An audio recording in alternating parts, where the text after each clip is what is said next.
इस लेसन में हम सपोर्ट वेक्टर रेग्रेसर डिस्कस करेंगे। इससे पहले कि हम जुपिटर नोटबुक को यूज़ करते हुए अपना प्रोजेक्ट बनाएं, पहले मैं थोड़ा सा आपको इसका बैकग्राउंड बताती हूँ कि SVR और SVM में क्या डिफरेंस है। उसके बाद हम इसको शुरू करते हैं। देखिए, मैंने आपको बताया है कि इस मशीन लर्निंग में हमारे पास है supervised learning, right. Supervise learning में हम रेग्रेशन से रिलेटेड और क्लासिफिकेशन से रिलेटेड अपने प्रोजेक्ट्स बनाते हैं और उस डाटा पे काम करते हैं। एक हमारे पास है SVM यानी सपोर्ट वेक्टर मशीन, और एक है सपोर्ट वेक्टर रेग्रेसर जो आज का हमारा टॉपिक है। मैं इन दोनों में आपको डिफरेंस बता देती हूँ। अगर आपके पास क्लासिफिकेशन से रिलेटेड डाटा मौजूद है, यानी आपने क्लासिफाई करना है, आपके पास सपोज ये बनाइन सेल है और ये मैलिग्नेंट सेल है, आपने फाइंड आउट करना है कि एक नया सेल आ जाएगा वो बनाइन है या मैलिग्नेंट है, तो आपने SVM यूज़ करना है। मोर और लेस ये सेम है, लेकिन अगर क्लासिफिकेशन से रिलेटेड है तो आप यहाँ इसको SVM को यूज़ करेंगे। अगर रेग्रेशन से रिलेटेड आपने मॉडल बनाना है और डाटा सेट आपके पास मौजूद है तो आप यहाँ पे SVR यूज़ करेंगे, यानी सपोर्ट वेक्टर रेग्रेसर यूज़ करेंगे।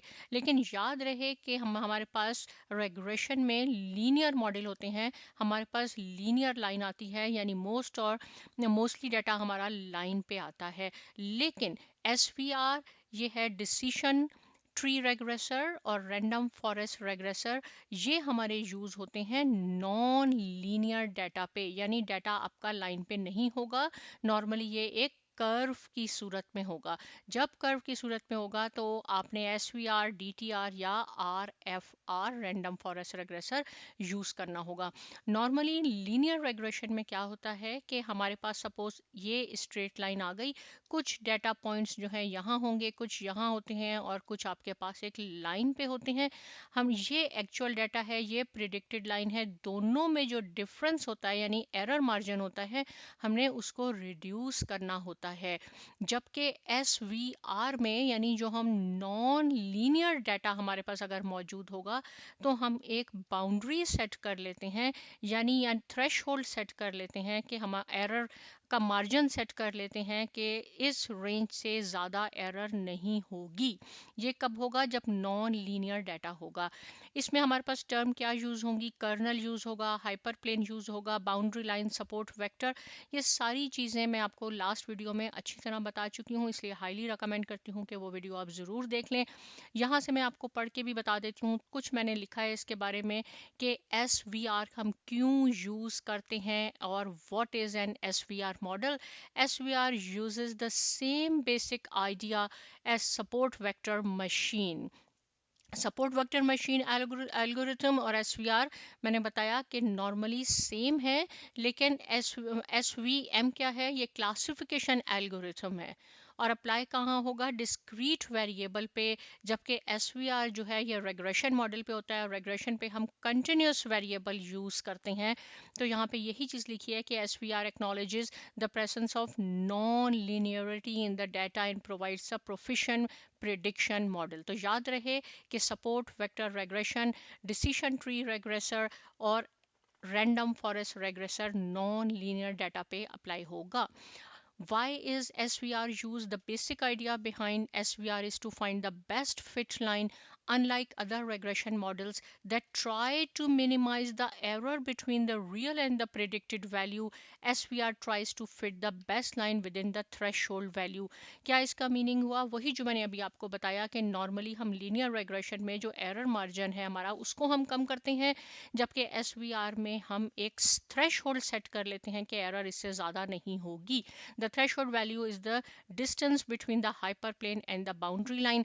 ये हमारे पास हाइपरप्लेन है और प्लीज़ मेरी पिछली वीडियो ज़रूर देख लीजिए। ये आपके पास डिसीजन बाउंड्री है और ये हमारे पॉइंट्स हैं, यानी ये जो हमारे पास डाटा है ये बाउंड्री लाइन से यहाँ यहाँ यहाँ नहीं हो सकता, राइट। तो ये इसका बैकग्राउंड है। डाटा हमने इस पर क्या यूज़ करना है? डाटा हमने ये यूज़ करना है, ये सैलरी है, ये एक्सपीरियंस है, यानी जैसे जैसे आपका एक्सपीरियंस बढ़ेगा उसी के लिहाज से ये सैलरी भी है। जब इसका ग्राफ हमने बनाया तो देखें ये स्ट्रेट लाइन नहीं आई। अगर आप यहाँ से इसको लीनियर एक लाइन ड्रॉ कर लेंगे तो क्या होगा कि एक आध पॉइंट आपका कवर होगा, सारे कवर नहीं होंगे, इसलिए हम इस पे लीनियर मॉडल नहीं लगाएंगे, हम इस पे SVR लगाएंगे क्योंकि ये नॉन लीनियर है। अब यही काम हम पाइथन पे मैं आपको बताती हूँ कौन कौन सी लाइब्रेरीज हैं जो हमने यहाँ यूज़ करनी होंगी। यहाँ हमने उनको इम्पोर्ट करना है, तो मैंने यहाँ आपके लिए ऑलरेडी लिख लिया है, इसको हमने इम्पोर्ट किया। अब स्टेप्स क्या हैं? सबसे पहले अपने डाटा फ्रेम को यहाँ लाना है, एक्स एंड वाई वेरिएबल्स आपने बनाने हैं। वाई क्या है? जो डिपेंडेंट वेरिएबल है, सैलरी है। एक्स आपका एक्स एक्सेस पे होगा, ये इंडिपेंडेंट वेरिएबल है, एक्सपीरियंस। एस के लर्न से आपने क्या इंपोर्ट करना है? आपने SVR इंपोर्ट करना है, सपोर्ट वेक्टर रेग्रेसर अपने इंपोर्ट करना है। इसके अलावा आपने sklearn से यहाँ इंपोर्ट करना है स्टैंडर्ड स्केलर। ये क्या करेगा ये मैं आपको बताऊंगी कि जो भी हमारी डाटा वैल्यूज़ हैं या हमारी x एक्सेस पे और y एक्सेस पे लेंगे, उसको ये -1 से +1 में कन्वर्ट कर देगा। क्यों ऐसा करेंगे वो मैं आपको अभी बताती हूँ। और उसके बाद आपने ऑब्जेक्ट तैयार करना है, फिट करना है, प्रिडिक्ट, ग्राफ एंड स्कोर।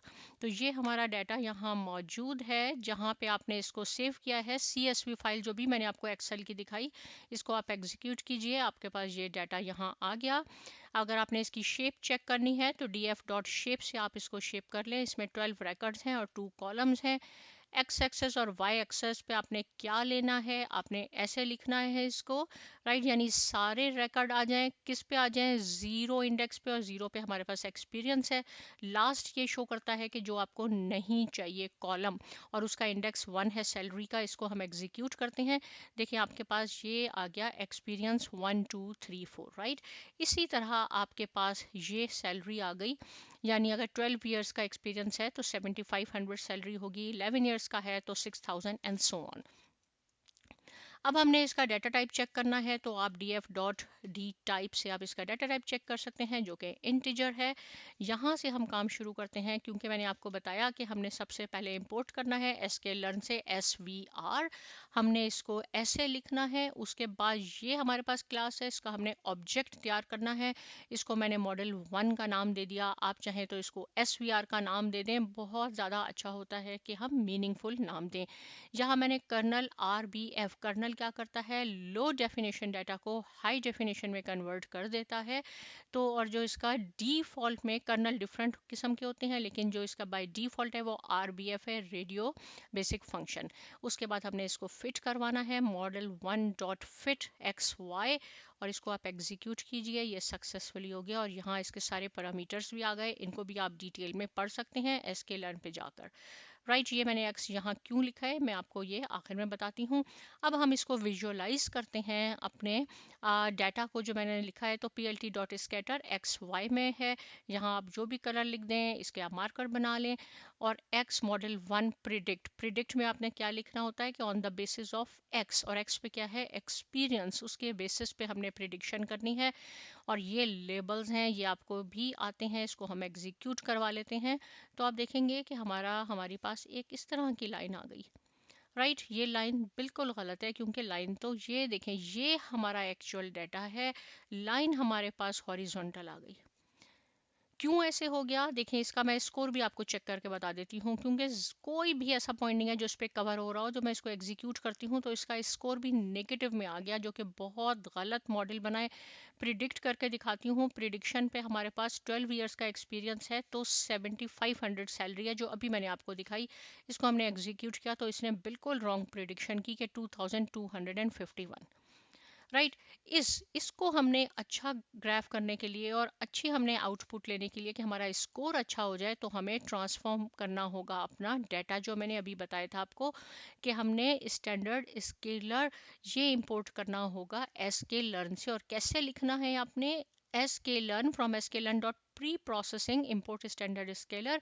ये क्या करेगा? हमारे डाटा को ट्रांसफॉर्म कर देगा। जो भी एक्स एक्सेस पे आपने लिया है, एक्स एक्सेस पे एक्सपीरियंस है, वाई एक्सेस पे सैलरी है, उसको -1 से +1 में कर देगा। उसके बाद मैंने ये वेरिएबल बनाए हैं, आप अगेन जो भी सुटेबल हो वो बना सकते हैं। एक्स अंडरस्कोर स्टैंडर्ड स्केलर, यानी एक्स की जगह अब ये मैं लिखूंगी और जहाँ वाई आ जाएगा उसकी जगह हम ये लिखेंगे। तो देखें, ये मैंने इंपोर्ट करवाया, इसका हमने ये ऑब्जेक्ट तैयार किया। इसके बाद हमने एक्स अंडरस्कोर SC को हमने फिट करवा लिया और ये हमारा न्यू एक्स बन गया, राइट। यहाँ हमने इसको ऑब्जेक्ट तैयार किया। फिट अंडरस्कोर ट्रांसफॉर्म एक्स, ये फिट अंडरस्कोर ट्रांसफॉर्म क्या करता है, ये हमारे एक्स एक्सिस का जो डाटा एक्सपीरियंस है उसको -1 से +1 में कन्वर्ट कर देगा। सिमिलरली हमने इसका एक ऑब्जेक्ट तैयार किया वाई अंडरस्कोर एस सी को, और फिर हमने नया वाई जो है हमारे पास ये बन गया वाई अंडरस्कोर एस सी, ये भी फिट कर देगा। अब मैंने यहाँ तो सिंपल x लिख दिया कि x की वैल्यूज को ये ट्रांसफॉर्म करेगा -1 से +1 में, लेकिन y के लिए मैंने यहाँ y सिर्फ क्यों लिखा, np.reshape ऐसे क्यों लिखा। मैं यहाँ आपको छोटा सा होमवर्क देती हूँ, आप इन सब को डिलीट कर दें और इसी तरह का पैरेंथेसिस बना के उसमें आप y लिख के एग्जीक्यूट करेंगे तो आपके पास एरर आ जाएगी। और एरर क्या होगी, देखें यहाँ मैं आपको y दिखा देती हूँ कि y इस वक्त हमारे पास 1D अरे है, ये 2D अरे नहीं है। देखें ये x एक्सिस 2D अरे पे है, ये 1D अरे पे है। तो ये कहेगा कि नहीं, आप ऐसा नहीं कर सकते, इसको भी आपने कन्वर्ट करना है 2D अरे में। इसलिए आपने np क्यों है, numpy के लिए डॉट रीशेप y, और यहाँ कितने रिकॉर्ड हैं आपके पास, 12 रिकॉर्ड्स हैं, राइट। और हमने एक कॉलम को यानी सैलरी को करना है, तो आपने इसको यहाँ बताना है। तो इसको क्या करती हूँ, ये मैंने आपके लिए समझाने के लिए लिखा था, इसको हम कॉपी करते हैं और इसको हम कहाँ जाके पेस्ट करेंगे, यहाँ मैं एक और बनाती हूँ, बल्कि यहाँ नहीं, हम इसको ये डाटा टाइप के बाद एक सेल मैंने ऐड किया और यहाँ मैंने इसको लिखा, इसको हम एग्जीक्यूट करवा देते हैं। ये आपको वार्निंग बताएगा कि हमने इसको कन्वर्ट कर लिया है, दैट इज़ फाइन। इसके बाद आपने एसके लर्न, ये जो एसवीआर लिखा था, इसको दोबारा रन करवाना है, इसको भी हमने रन करवा दिया, फिर वार्निंग आएगी, ठीक है, कि हमने इसको चेंज किया है। अब मैंने क्या कहा, इसको करने से हमारी x की वैल्यू और y की वैल्यू -1 से +1 में कन्वर्ट हो जाएंगी। x की वैल्यू मैं आपको चेक करवा देती हूँ, ये देखें, ये आपकी स्प्रिंग हो गई। सिमिलरली y की वैल्यू भी -1 से +1 के दरमियान हमारी चेंज हो गई, ये हमारी नई वैल्यूज आ गई।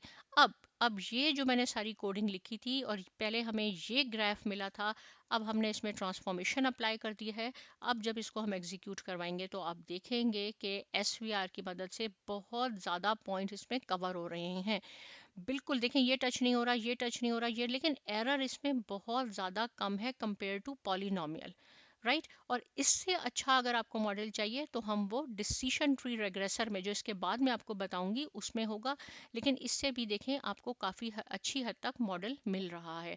अब हम यहाँ जाके अपना स्कोर भी चेक कर लेंगे। जैसे पहले तो हमारे पास स्कोर इतना सारा पुअर परफॉर्मेंस थी, यहाँ मैंने इसको एग्जीक्यूट किया और देखें 95% हमारे पास ये हो गया। अब जब मैंने इसकी प्रिडिक्शन वैल्यू की तो 12 पे पहले तो बिल्कुल रॉन्ग थी, अब 0.07, और इसको मैं यहाँ पे भी करके बताती हूँ कि प्रिडिक्शन वैल्यू जो रीशेप करके हमारे पास आई है, राइट, इस तरह आपने लिखना है, क्योंकि वाई एक्सेस हमारा 2D अरे नहीं है, राइट। 12 पे हमने चेक करना है कि अगर 12 इयर्स का एक्सपीरियंस होगा तो कैसे, और 1 यानी हमारे पास एक ही डाटा मौजूद है, तो इसने हमें ये बता दिया। हमें ऐसा डाटा नहीं चाहिए, अब हमें अपनी ओरिजिनल डॉलर अमाउंट्स में चाहिए, क्योंकि यहाँ हमने स्टैंडर्ड स्केलर से इसको कन्वर्ट कर लिया था -1 से +1 में, इसलिए हमें इसने ये बताई है। उसको हमने दोबारा अपने होल नंबर में यानी वैल्यूज़ में अगर हमें चाहिए तो मैंने एक प्रिडिक्ट के नाम से एक वेरिएबल तैयार किया और आपने एग्जैक्ट एज इट इज़ लिखना है y_sc, राइट। ये standard scaler dot inverse underscore transform, पहले हमने ट्रांसफॉर्म किया था, अब हमने उसका इनवर्स करना है मॉडल 1 प्रिडिक्ट, और जो हमने एक्स एक्सिस की with respect to X axis करना था, बिल्कुल आप इसको इस तरह लिखेंगे। 12 ईयर्स पे आपने चेक करना है, इसको आप एग्जीक्यूट करवा लें तो आप देखेंगे कि हमारे पास 6060 इसने अच्छी प्रिडिक्शन की है। पहले इसने 2000 प्रिडिक्ट किया था, राइट, जब हमारे पास एक स्ट्रेट लाइन आई थी, लेकिन जब हमने इसको ट्रांसफॉर्मेशन में ट्रांसफॉर्म कर लिया डाटा को तो हमारे पास प्रिडिक्शन 6060 आई है, यानी 12 साल का एक्सपीरियंस होगा तो इतनी होगी, जबकि एक्चुअल में हमारे पास कितनी है, 7500 है। अब हम चाहते हैं कि एग्जैक्ट हमारे पास 7500 ही आ जाए, तो हमें क्या मॉडल इस्तेमाल करना होगा, डिसीजन ट्री रेग्रेसर, जो मैं इसके बाद आपको बताऊंगी। मीनवाइल आपने क्या करना है, इसकी प्रैक्टिस करनी है, इस तरह छोटा सा डाटा बना लीजिए। अगर कोई बात समझ में नहीं आई तो हम मुझसे पूछ सकते हैं। साथ में साइमा अकेडमी को सब्सक्राइब कीजिए, लाइक कीजिए, शेयर कीजिए। मिलते हैं नेक्स्ट लेसन में और बहुत शुक्रिया।